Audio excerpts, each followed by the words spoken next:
السلام عليكم يا ابطال، عاملين ايه؟ يا رب دايما تكونوا بالف خير، وحشتوني جدا جدا. اولا الف مبروك لكل الطلبه ايا كان مجموعك كان ايه. انت الحمد لله اجتهدت وعملت كل اللي عليك، وربنا يعني جزاك في الاخر. وان شاء الله باذن الله في الحلقه دي هقول لك على افضل الكليات من حيث مجموعك، وان شاء الله افيدك بشكل كبير جدا جدا في الحلقه دي. يلا مع بعض نبدا الحلقه. طيب عايزين نتكلم عن افضل الكليات حاليا في سوق العمل، وركز جدا في سوق العمل. انا مش عايز اجيب لك كليه برستيجها عالي والحاجات دي كلها وتطلع ما تلاقيش عمل. النهارده هقول لك على افضل 4 كليات من حيث مجموعك ده ما بين ال80 وال70، وان شاء الله الكليات ده اضمن لك اللي هي مستواها عالي جدا جدا جدا. اول كليه معانا وهي كليه فنون تطبيقيه. كليه فنون تطبيقيه من افضل حاليا الكليات اللي بقت بتنافس بشكل كبير جدا جدا في سوق العمل، ولها مستقبل خرافي جدا جدا. وغير كده انت ممكن بتشتغل وانت تدرس كمان تبع المهنه بتاعتك. كليه فنون تطبيقيه ده نعمل لها حلقه لوحدها ان شاء الله لان لها اقسام كثيره جدا جدا. قسم الجرافيك والتصوير والتصميم والاخراج وكل حاجه شامله في الحاجات دي كلها في فنون تطبيقيه.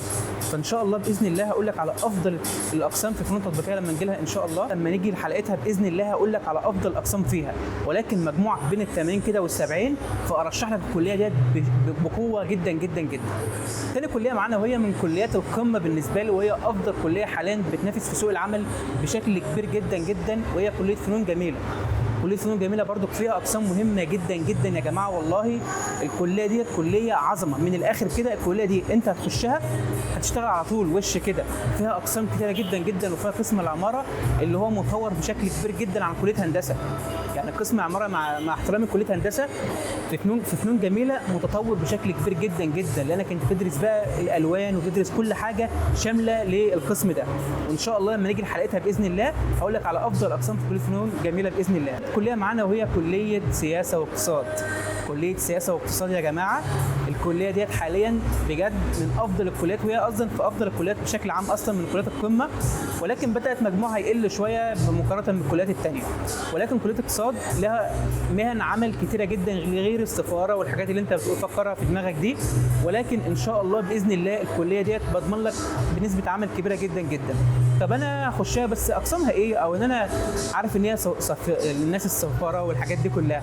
اقول لك لا ابدا، انت ممكن تشتغل مستشار قانوني في الكليه دي، ممكن تشتغل في السلك الدبلوماسي، ممكن تشتغل في المحافظات كمستشار قانوني للمحافظ والحاجات دي كلها. الحاجات دي كلها مش صعبه، ولكن ان شاء الله مع الوقت تبدا تدرس خبره، تبدا تشتغل بشكل كبير جدا جدا في الكليه دي.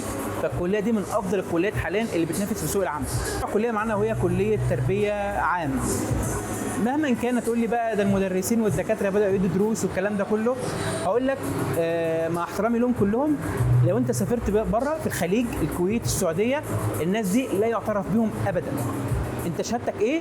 خريج كليه تربيه عام، قسم رياضه، يبقى انت هتشتغل مدرس رياضيات. قسم عربي تشتغل مدرس عربي، قسم انجليزي تشتغل مدرس انجليزي. فالكليه ديت مطلوبه بشكل كبير جدا جدا، وبتنافس بشكل كبير جدا في سوق العمل بره. اوعى تفكر ان مجموعك ده مش هيدخلك كليه تقدر من خلالها تشتغل. صدقني كل المجاميع باذن الله هتكلم عنها بشكل مفصل اكتر، ولكن انت مجهودك ده هيخليك تخش كليه قمه. بالنسبه لي الكليات اللي انا اتكلمت عنها دي كليات كلها كليات قمه. اوعى حد ياثر عليك ويقول لك انت تخش كليه مش هتجيب مجموع لانك انت مجموعك قليل. صدقني العبره في النهايه مش في الكليه. اغلبنا مهندسين ودكاتره مرتباتهم فين؟ لكن انت باقل مجهود في الكليه انت ممكن تخشها دي بره وجوه، صدقني مرتبك هيبقى عالي جدا جدا. وكلموني لو انتوا حابين اكلمكم عن الكليات الثانيه دي، قولوا لي اي كليه هتخشها وان شاء الله اقول لك على افضل او لا. وباذن الله هقول لك على افضل الكليات بشكل عام في جميع مجاميعك. ان شاء الله المجاميع الثانيه هتكلم عنها 50 و60 هتكلم عنهم ان شاء الله، ولكن اجتهادك هو اللي بيخليك تسعى ان شاء الله، وبتتقدم بشكل كبير جدا جدا. ربنا يوفقكم جميعا ان شاء الله.